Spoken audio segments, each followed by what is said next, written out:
Welcome to Network America's LANDesk Management Suite demonstration. Today we're going to take a look at some of the key features of the Management Suite product. From the screen that you're looking at now is the Windows console. On the left-hand side we have all the tools that are available. Configuration brings up the agent configuration, power management brings up power management, and so on. I've got several of the tabs open at the bottom which we'll be going over. In the view up here, we have all of the devices that have the LANDesk agent installed on it. When we highlight one of the devices, it'll go ahead and ping and see if it's available on the network. When we see the remote control and the binoculars, we know that the device is alive on the network. If we right click on any device, well, it'll bring up a menu. There are several features of the menu. We have inventory, we have remote control. If you have vPro, you'll also have vPro options listed here in this middle section. So we could take a look at the inventory on this device.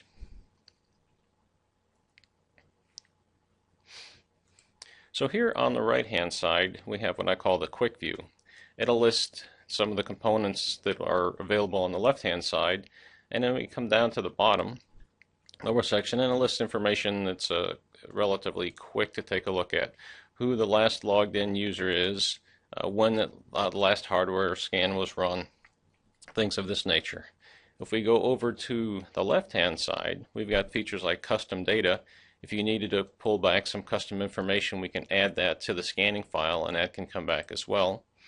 We could take a look at the memory that's installed on the device.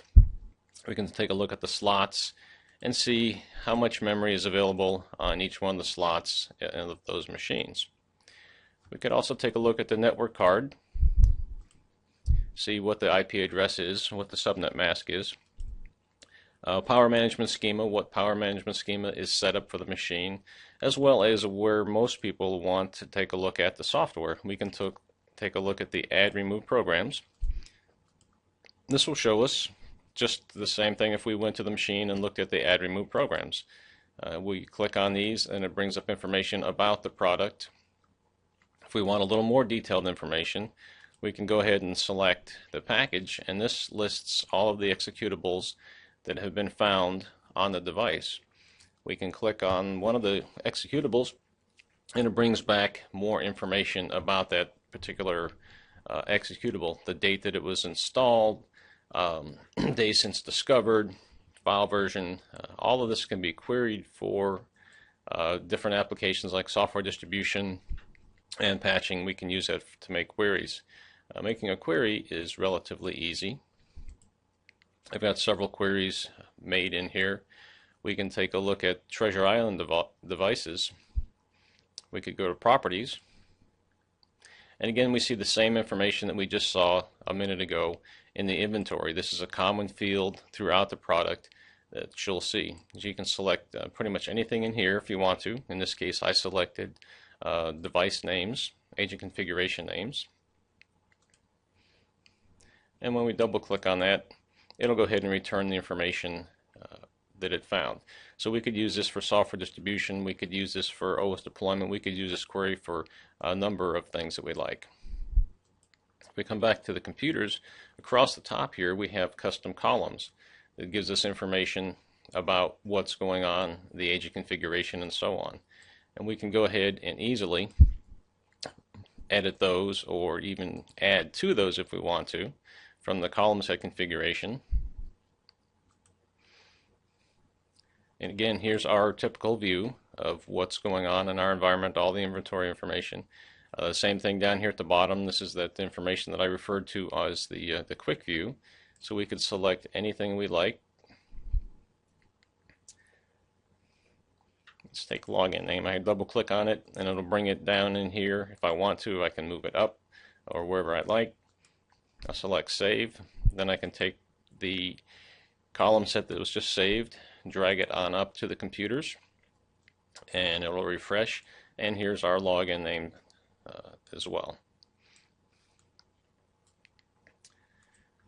Alright, so that's kind of a quick view of the information that LANDesk pulls back. So how do we get that information? Well, each machine has to have an agent installed on it, and you can create multiple agents and you can deploy them to multiple machines. You can have a Linux, you can have Unix, Solaris, Mac, Windows, quite a lot of information. So we'll just take a quick look at this. So as this opens, these are all of the options that are available to you. We can take a look at, for example, the software distribution. We can tell it when we want it to check for a software distribution policy. We can take a look at the power management, tell it to use power management, and we can select a power management policy from that. We can also take a look at the inventory scanning features. When do we want the inventory scan to run on the machine? In this case, we're telling it we want it to run every day at 10 o'clock. If you want to, you can go ahead and change this to pretty much any time that you would like. So there's multiple items in here that you can configure: custom data forms, remote control, which is something we'll take a look at. So here we've got permissions. So when we remote control a machine, if we select the end user must grant permission, then the end user will get a little dialog box that says, will you allow Bobby to remote control your machine? And we've got some other security options in here as well. Only when the user's logged in, ask permission for all of the features at one time. And these are all the features: remote control, run as administrator, programs on remote machine, draw, and so on. So when we ask a person's permission for remote control, we want to go ahead and get all of those at the same time. We also have indicators of how the end user will see the remote control session going, a floating desktop, as well as an item in the system tray. So we'll take a look at remote control. We'll go back to our machine here. We right click on it and we'll select remote control. And we could do any of the features that we want to here as well: chat, file transfer, and so on. And I'll show you those in the remote control session.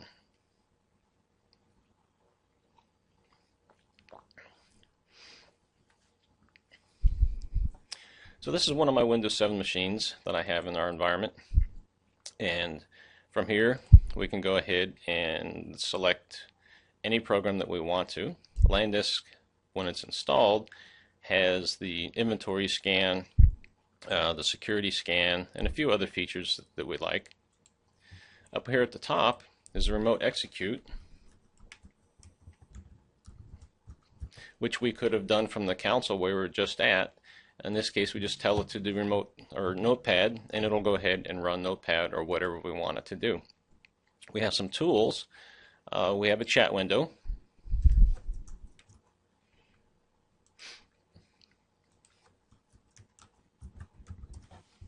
So you could chat with the person.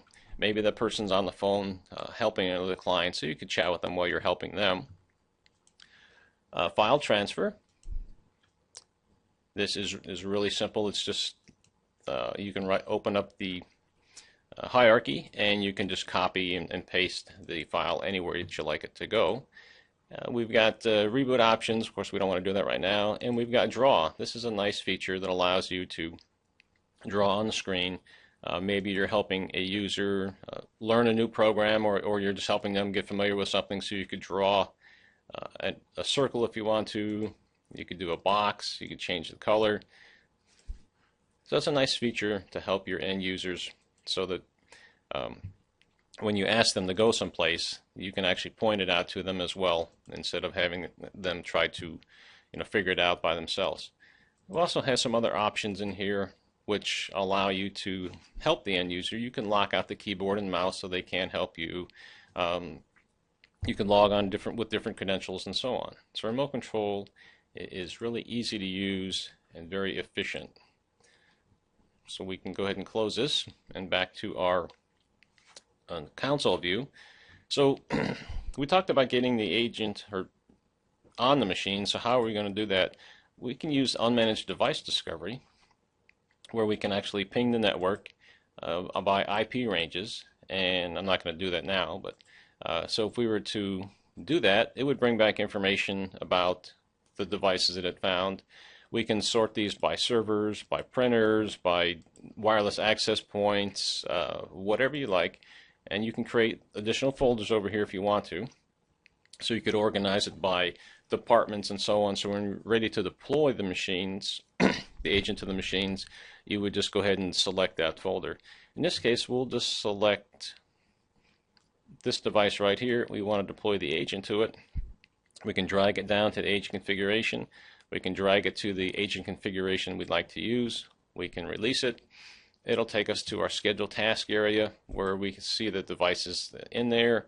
We can go ahead and say leave it unscheduled. We can tell it to start now, or we can schedule this at a later time. I'm going to go ahead and just say leave that unscheduled, and I'm just going to go ahead and delete that so I don't accidentally send that out to the boss's PC.